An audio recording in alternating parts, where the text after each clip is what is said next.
Assalamualaikum everyone. Welcome back to BONK update today. And I think BONK is ready to make another move to the upside. So we are meeting this one particular resistance, and I want to remove the logarithmic scale. And I want to tell you that the future of BONK looks something like this. If you start to come back up and you start to break above this pattern, so I'm just going to drag, all the resistance are going to be met. So this is the whole resistance that you have. And if you come and you break above here, then let me tell you what the next technical target is actually going to be.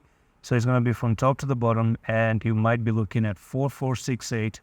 So this one is another price increase of nearly 53% move to the upside. Hopefully we are going to be looking at it.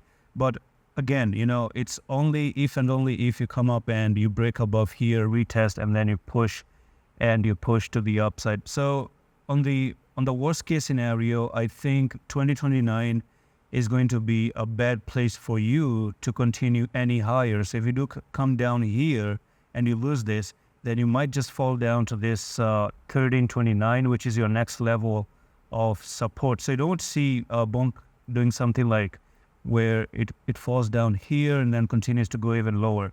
This is going to be totally negative to continue to go upside. Anything other than that, the best case scenario is that we see a push to the upside and a continuation. So that's all for the video. I'm going to see you in the next one. Love.